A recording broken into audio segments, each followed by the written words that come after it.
pensez? Comment vous allez bien? J'espère que tout va bien et que la préparation là, elle est bien active, bien effective. Et je vais vous dire quelque chose en fait. Moi, cette vidéo, c'est pour ceux qui, jusqu'à présent, ils savent pas vraiment quoi faire exactement et ils se sont tellement stressés parce qu'ils ont procrastiné jusqu'à aujourd'hui. Et l'expérience dit que ces genres d'élèves, malheureusement, ils vont finir par ne même pas profiter d'une semaine parce que tellement le stress va leur envahir. En tout cas, moi, c'était le cas. Donc, je vais essayer de vous donner des conseils basés sur la vidéo précédente, mais cette fois-ci plus détaillés, plus étape par étape pour que vous puissiez vraiment les réaliser. Et je vais peut-être essayer aussi, si le temps le permet, d'aller matière par matière après. Ok, donc disons vous êtes un élève de IB, n'est-ce pas? On va imaginer tout le scénario nécessaire.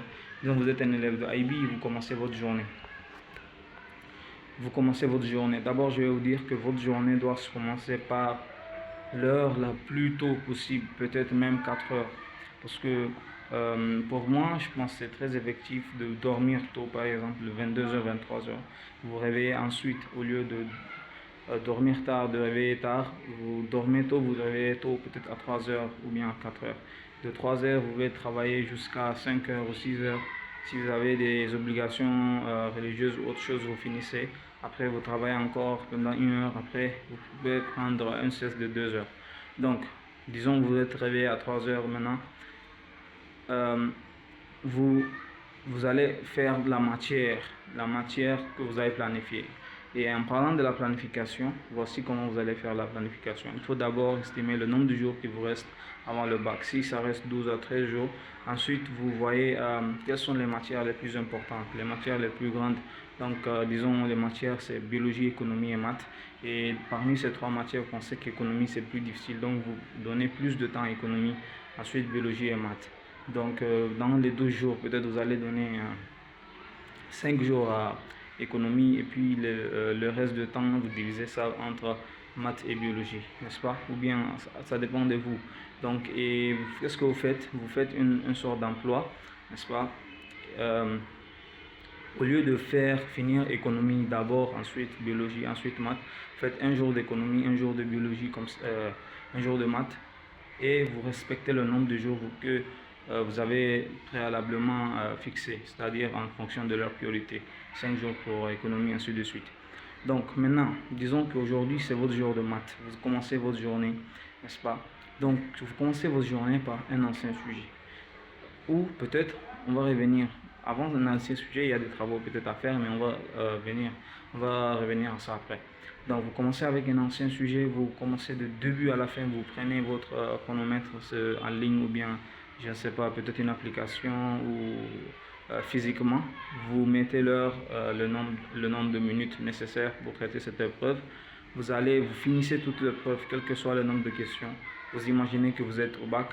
Après avoir fini l'épreuve, vous vous notez combien vous avez eu. Si vous avez eu une mauvaise note, remerciez Dieu que vous vous êtes rendu compte maintenant, pas avant un jour du bac. Donc là, vous faites quoi? Vous regardez toutes les questions que vous avez ratées.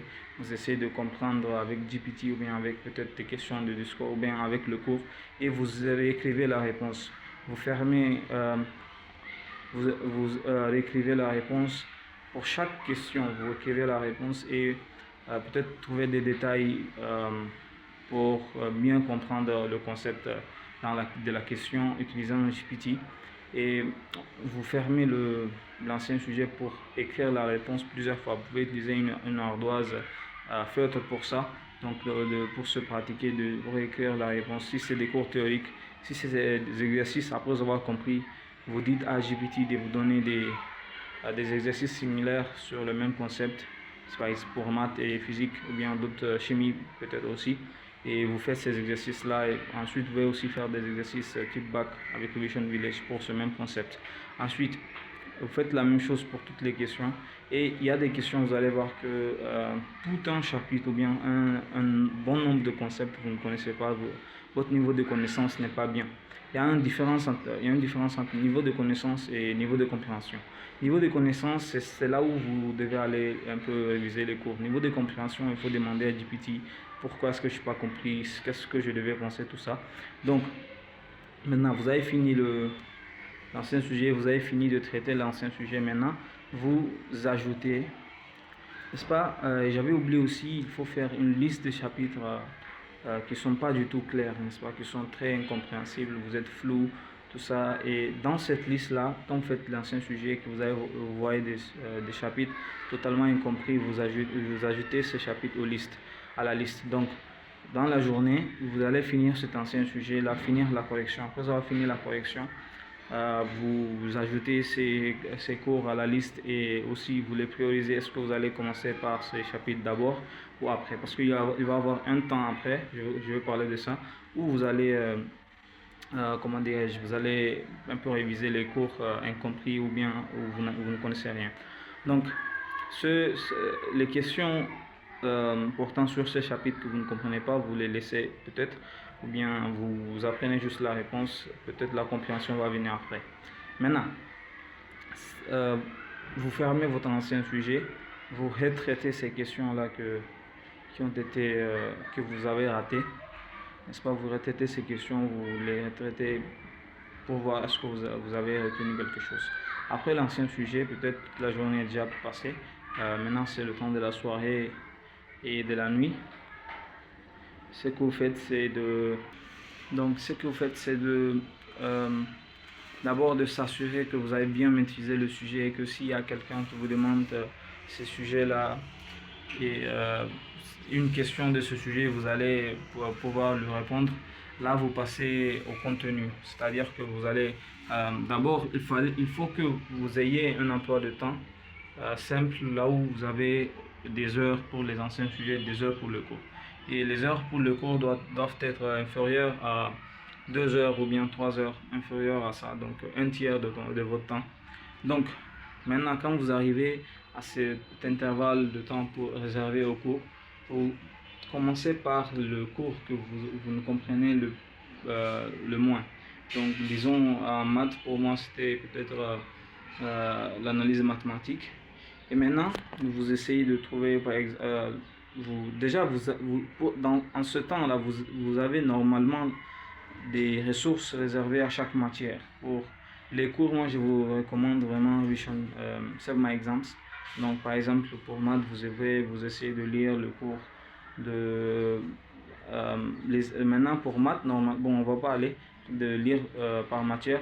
Donc, vous lisez le cours, vous essayez de résumer par tête. Et après chaque point, vous essayez de se rappeler du cours en cas de besoin d'écrire ou bien même transformer le cours en questions-réponses au lieu maintenant des questions très petites. Après un bon nombre de concepts, une grande question avec une grande réponse et sans regarder, surtout sans regarder.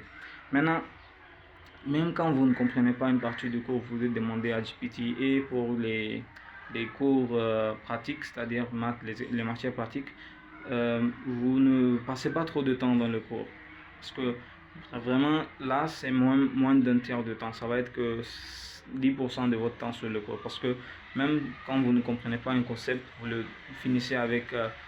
pendant même le traitement de l'ancien sujet, la correction de l'ancien sujet. Mais quand même, il y a des chapitres où il faut avoir le cours. Donc, quand vous êtes en train de réviser le cours pour ces matières-là, faites, au lieu de prendre des questions-réponses théoriques, vous faites des exercices d'application. Après juste un cours, bien, vous traitez les exemples. Ok? Donc, je pense que c'est tout. C'est tout. Faites ça pour tous les jours et en consistance, et vous utilisez Cold-Tarkey pour bloquer vos choses, pour bloquer vos distractions. Et vraiment, il faut être calme, il faut peut-être prendre du temps pour méditer, je ne sais pas, c'est à vous de voir. Et il faut aussi remercier Dieu. Chaque fois que vous êtes stressé, dites-vous que au moins vous avez ce temps-là, vous avez eu au moins 2 semaines, que maintenant, il faut que ces 2 semaines-là, vous les optimisez. Et je pense, si on a quelque chose à ajouter, c'est que dites-vous que c'est pas possible que vous ne connaissez rien. Il y a quand même une partie des cours que vous ne connaissez, peut-être vous avez oublié. Si vous retournez faire des exercices, vous allez vous rappeler de ce cours. Et aussi, ne laissez pas le vent vous emporter. Il faut que vous ayez un emploi, une méthodologie, un planning que vous suivez à la lettre. vous pouvez l'adapter avec les contraintes de temps. Ok, donc pour le moment, vraiment, mettez-vous vraiment et faites ce que je dis. Si ça marche pas, utilisez ce que vous pensez être utile, mais il faut que le jour de bac, vous sachiez que il faut que le jour de bac, vous arriviez à vous dire qu'au moins j'ai eu les 2 semaines et j'ai pu utiliser ces 2 semaines. Il ne faut pas que ce jour de bac, vous avez en cœur quelque chose qui vous fait encore plus décourager. Genre quelque chose comme même un jour, j'ai pas pu optimiser, j'ai passé tout mon temps à se stresser. Donc c'est ça vraiment, il faut aller. Et on va faire peut-être une autre vidéo sur des trucs par matière. Si vous êtes intéressé, vous pouvez regarder. Sinon, foncez-vous. Et à chaque fois, vous priez pour vos matières aussi, priez pour les enfants qui meurent régulièrement à Gaza. Je ne sais pas, les gens me détestent pour ça, je ne sais pas, mais je dois le dire. Donc priez pour eux et pensez à eux pour fortifier votre foi, pour fortifier les remerciements.